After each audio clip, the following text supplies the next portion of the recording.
Buenas. Nessa sessão a gente vai falar sobre a mineração do Bitcoin. Que bicho é esse? Que história é essa de mineração? E que na verdade é uma ideia simples, mas serve justamente como processo para criar os Bitcoins, ou melhor, para liberar os Bitcoins através das transações. E não somente liberar, mas checar se as transações estão de acordo, se os blocos que vão fazer parte do blockchain, que é composto por essas transações, está bem formado, ou seja, as transações estão corretas, não tem nenhuma falha que deve ser evitada. E se todos, ou a maioria, afinal é um mecanismo de consenso, dentro desse processo de mineração, concordam com aquele bloco que foi colocado dentro da blockchain. Então, vamos entender como que funciona esse processo de mineração, que é muito importante justamente para agregar blocos de transações ao blockchain e checar se as transações estão de acordo e todo o bloco e todo o processo, e como a rede é descentralizada, que garanta que toda a rede esteja com as mesmas cópias do blockchain. Para exemplificar a mineração, primeiro, vamos imaginar uma rede de computadores distribuída. Então, ao invés daquele sistema cliente e servidor, a gente tem justamente uma rede descentralizada com os vários nós que estão lá rodando ali, por exemplo, o código lá do Bitcoin, e vão tratar da mineração e vão realizar transações. Nem todas vão fazer mineração, mas algumas vão fazer transação. Então, vamos imaginar inicialmente os dois computadores verdes fazendo uma transação entre si. Então, por exemplo, um vai fazer uma transferência de valores de um para o outro, ou vai mandar uma mensagem de um para o outro. E aí, logo depois dessa transação, o que acontece? Uma cópia, já que é uma rede distribuída, vai ser distribuída, vai ser comunicada para os outros participantes da rede, aqueles que estão principalmente minerando, afinal eles precisam das transações, recolher as transações para montar os blocos e futuramente o blockchain.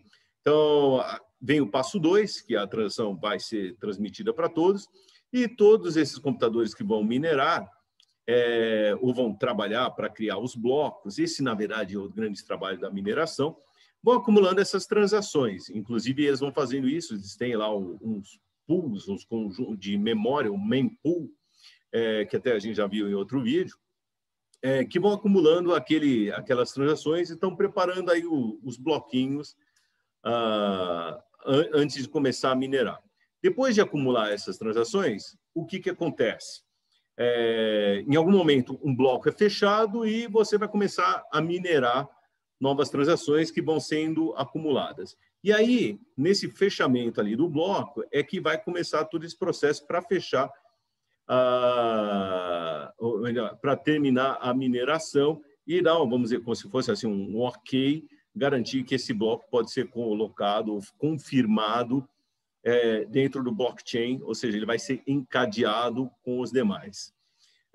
E aí, só para relembrar, a gente tem o esquema dos hashes. O que faz o hash? Eu recebo uma determinada informação, então, por exemplo, coloquei ali o meu nome, passa pela função de hash, que vai gerar o código ali, ED00, BD, assim por diante. O que faz uma função de hash? Se ela recebe um valor e gera um outro, no caso é criptografada, ou seja, codificada, vai chegar num código que eu não consigo reconhecer. E a função de hash, ela não tem inversa, ou seja, se eu fornecer o hash para alguém, eu não consigo chegar no valor original. Esse é o caso. Então, se eu der esse código ED00B e tal, eu não consigo chegar no meu nome. E outra característica é que essa função de hash, a menor alteração que tiver, vai gerar um código totalmente diferente. Então, aqui no exemplo, veja que eu só peguei a letra lá, o R do meu sobrenome, e continuei escrevendo, só que agora em letra minúscula, e só de passar de maiúscula para minúscula gerou um código totalmente diferente. que é esse aí que vocês estão vendo, E5, FF0, totalmente diferente do outro ali de cima, que era ED00 e aí vai.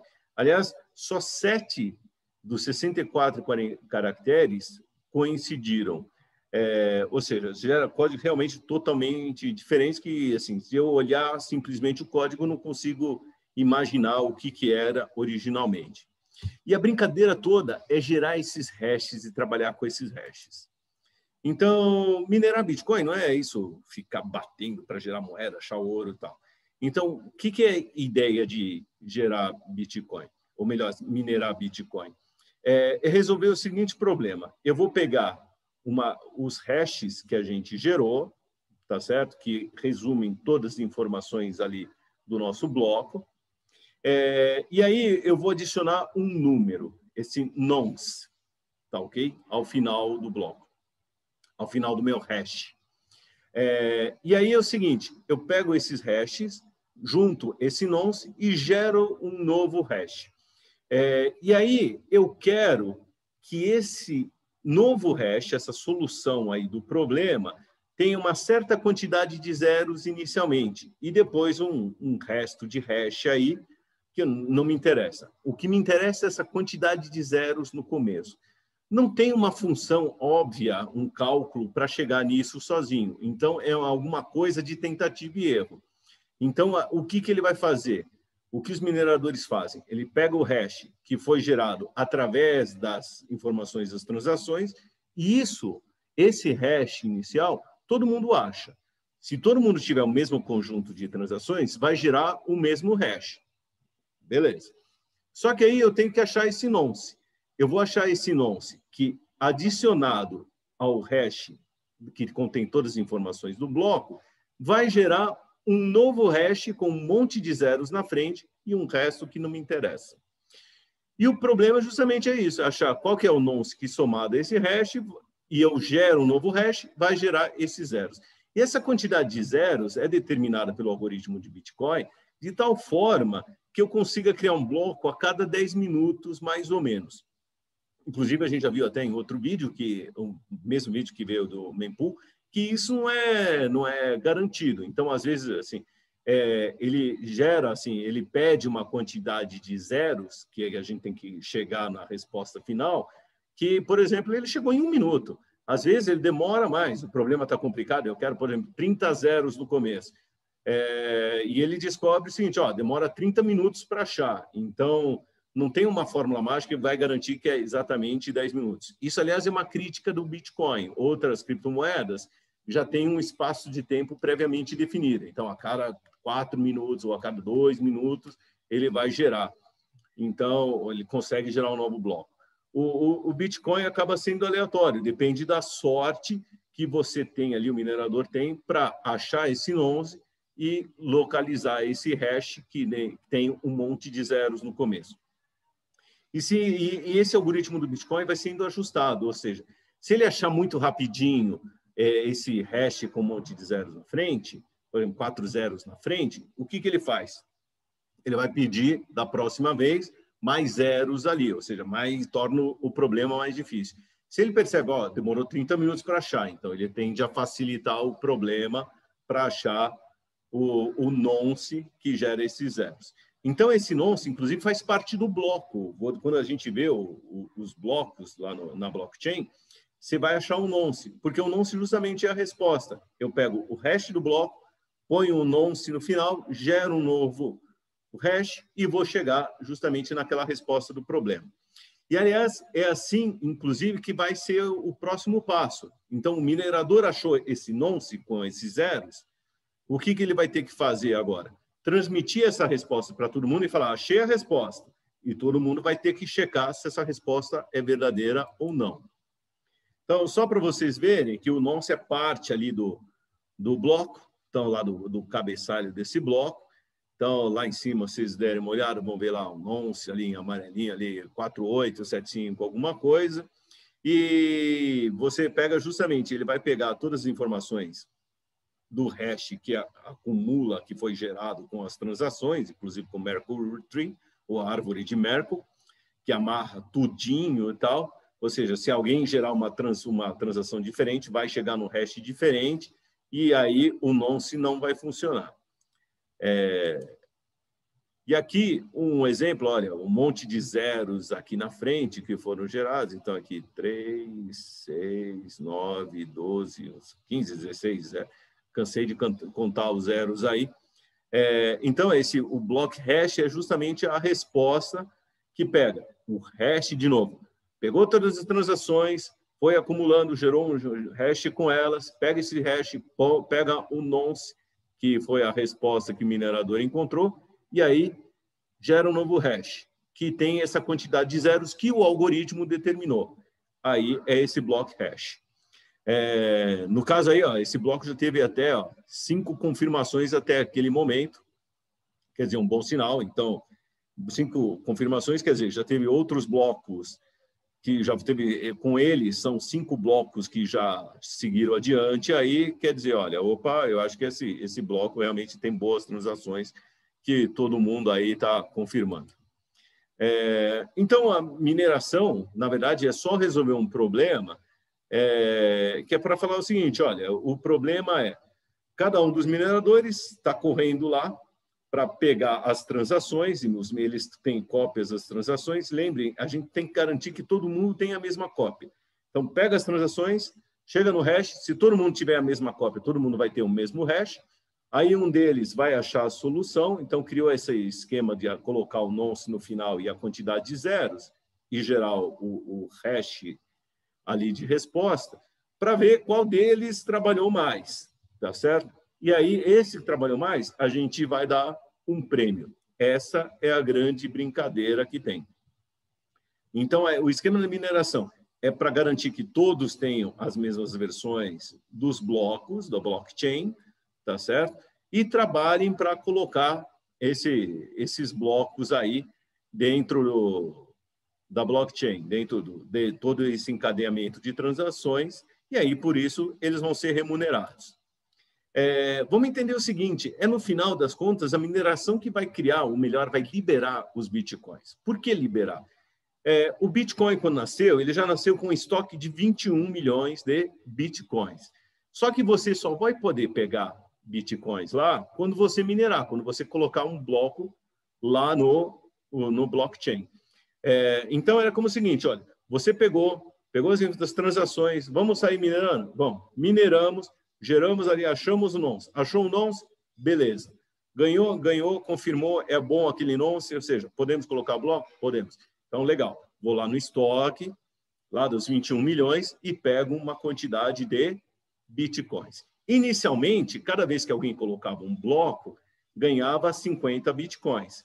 E a cada 4 anos, mais ou menos, você recebe, ou melhor, esse número de blocos vai diminuindo.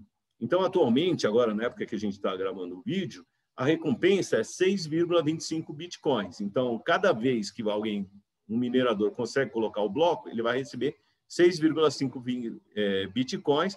Isso é o tal do halving, ou seja, vai de cada 4 anos essa recompensa vai caindo pela metade, até um ponto que, por exemplo, o que vai acontecer, a grande remuneração não vai ser receber esses novos bitcoins, ou esses bitcoins estão sendo liberados do estoque, mas sim ganhar a taxa que vem. Então, a remuneração do minerador é não somente esses bitcoins que ele vai lá no estoque, ele ganha, e esse estoque, que quando é liberado, aparece no próprio bloco, com uma transação especial chamada Coinbase. Essa transação Coinbase é a primeira que aparece ali, e ela representa justamente a remuneração para o minerador. Então, a remuneração dele é esses bitcoins que saem do estoque, mais um conjunto de taxa que ele recebe pelo trabalho que ele fez ali de mineração. Por isso que a gente fala que a mineração não cria bitcoins, na verdade, ela libera o bitcoins lá do estoque. Então, todo esse sistema de halving, se alguém tiver curiosidade, pode procurar aí nesse site que estão vendo aqui no vídeo. Então, por exemplo, da data que a gente viu até a próxima data estimada, que vai ser, a estimativa é 6 de maio de 2024, falta aí 1.202 dias, e esse tempo vai diminuindo conforme os blocos vão sendo minerados. E o próximo halving vai cair de 6,25 para 3,125 bitcoins. Lembrando que o Bitcoin tem lá os satoshis, ou seja, os centavos ou milésimos, tem um monte de casa depois da vírgula aí. Então, feito isso, achou lá um nonce que resolve aqueles zeros, ele transmite, o minerador que achou a solução, transmite isso para a rede e fala, achei. O que o resto da rede vai fazer? Vai checar se aquela solução é boa. Então, eles vão pegar aquele hash com aquele conjunto de transações, pega o nonce, coloca lá e vê. Deu aquela quantidade de zeros combinada que sai pelo algoritmo? Deu. Solução boa? Beleza. Então, vou colocar o bloco ali e aí a gente vai falar, olha, beleza, vai ter um consenso, essa palavra é mágica e é séria, vai ter um consenso entre a rede e vai dizer o seguinte, olha, legal, a resposta é boa, então pode liberar para ele. Então, ele libera e ganha aquelas moedinhas lá, aqueles bitcoins, mais a taxa que estava ali junto com aquela operação. Tá ok? Isso daí é o tal do Proof of Work. Então, o Proof of Work é o nonce, todo esse mecanismo, um Proof of Work, uma prova de trabalho, que foi um mecanismo de consenso criado, ou melhor, adotado pelo Bitcoin. Outros usam outros mecanismos de consenso, como Proof of Stake, quer dizer, prova que você tem a participação, uma parcela aqui das moedas, das criptomoedas ou dos tokens que são usados para checar se você merece ou não a recompensa ali. E aqui para vocês verem também, mais um exemplo de um bloco, então o hash inicial com um monte de zeros no começo, e queria ressaltar aqui a transação ali em cima do Coinbase, com ali, está escrito até, ó, moedas recém-geradas, e deu ali, ó, naquela transação, 7,19 alguma coisa.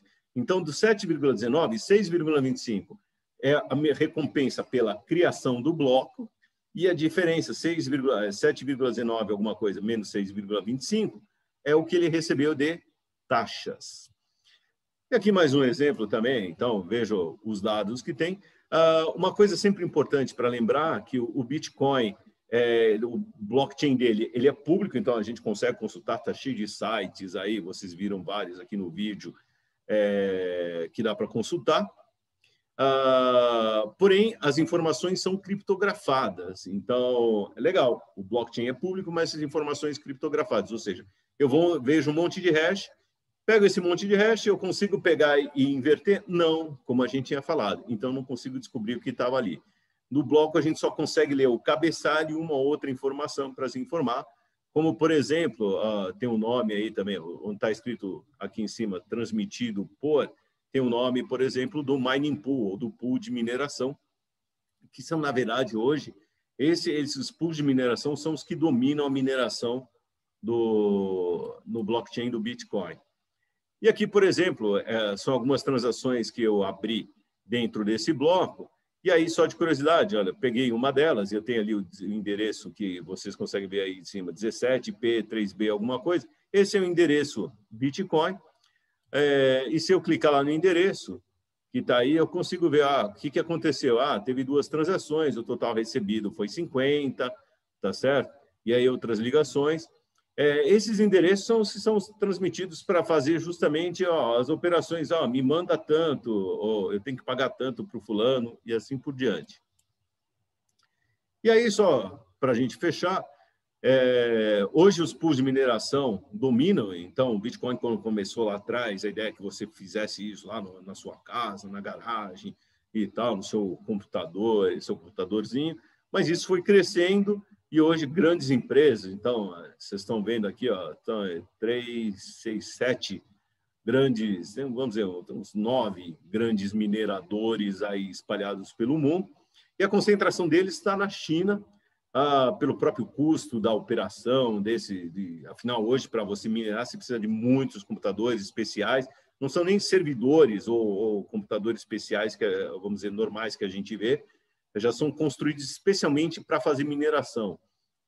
Então, ele não tem um monte de coisa, não precisa ter placa de vídeo, eles só precisam ter realmente poder computacional para pegar e ficar gerando esses números aí, até achar o número que vai ser o nonce, ou seja, o número que junto com o hash resolve o problema, ou seja, me dá aquele número de um novo hash com um número de zeros, que é definido pelo algoritmo do Bitcoin, para mais ou menos liberar um bloco a cada 10 minutos. Essa é a ideia final da mineração.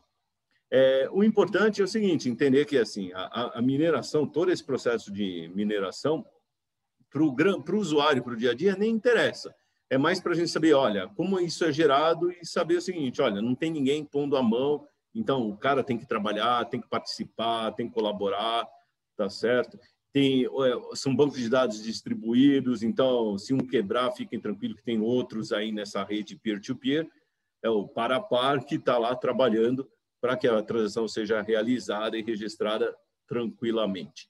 E tudo isso criptografado de uma maneira, e tudo guardado nos blocos, e os blocos amarradinhos de tal forma que se alguém quiser mudar alguma coisa do passado, não consegue. Esse é o processo de mineração.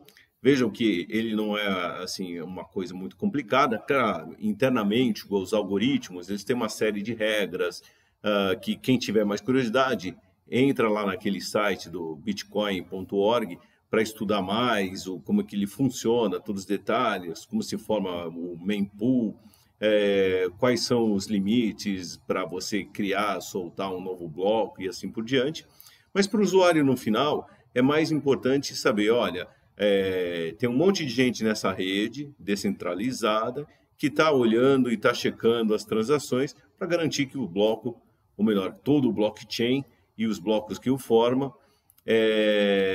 tem transações que foram realizadas e elas são válidas dentro das regras do que é o Bitcoin.